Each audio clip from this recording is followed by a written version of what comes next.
chers clients, chers parents, bonsoir et merci d'être là ce soir avec nous, avec très grande fierté. Et sans oublier votre petit vote dans le journal entrepreneur normand, qui ne pas très plaisir. Donc je compte sur vous, je compte sur vous. Ensuite. Voilà. Donc, depuis février 2002, nous avons créé donc, en 2002 PDSA.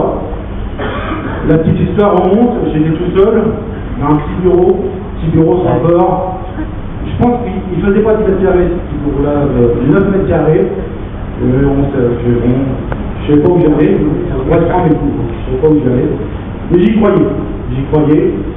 Donc nous sommes partis. Au bout de 3 mois, j'ai embauché mon premier ingénieur. Et dès la première année, de mémoire, je crois qu'on avait un effectif de 6 personnes, quelque chose comme ça. Donc ensuite, on a continué. Voilà, merci Peter. C'est bien Peter en fait. Voilà. On a continué, on a mûri. Donc PDSA vraiment développé. Dès 2003, donc Carole, mon épouse, est venue me rejoindre pour faire tout ce qui était comptabilité et les administratifs, qui n'était pas mon truc. Hein. C'était vraiment les techniques. Donc notre premier métier, l'assistant technique sur les chantiers et projets. Donc qu'est-ce qu'on faisait? On gérait les projets, on participait à la conception, qui était bureau d'études, on les assistait. On coordonnait la construction et supervisait aussi par les superviseurs confirmés. On réalisait les essais, on appelle nous le commissioning. Et aussi, chose très importante, on assurait la sécurité sur les chantiers, ce qu'on appelle aujourd'hui le SPS dans un corps et le HSE dans l'autre corps.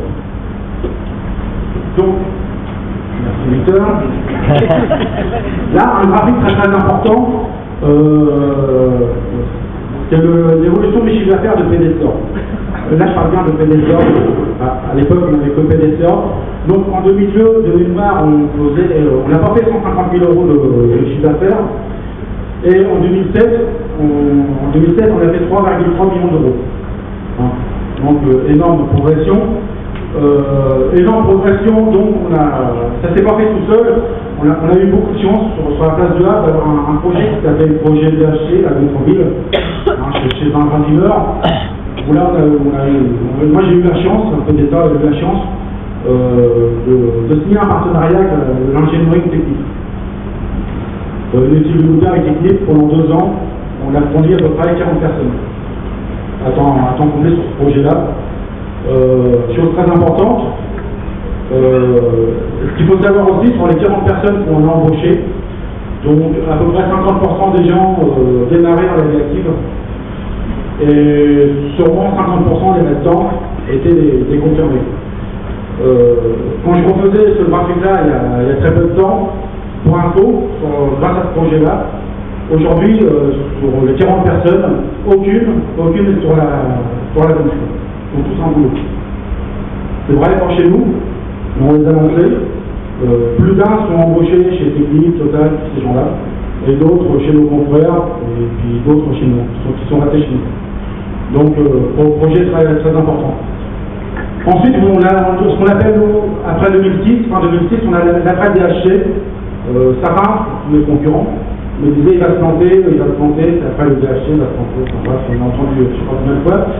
Donc, il fallait qu'on assure la transition. Chose réussie, quoi. Chose réussie, pourquoi? Parce qu'on sortait d'un gros projet, transformation, 550 millions d'euros quand même, ce projet-là. Et depuis, ça faisait 20 ans qu'on est en France pour une braderie, il faut signaler. Et on a su rebondir, parce qu'on a on s'est fait une sacrée carte de référence. Et tous les ingénieries nous ont fait confiance, et tous les ateliers nous ont fait confiance par la suite. Donc, chose importante. Et 2007, on a fait 3 millions.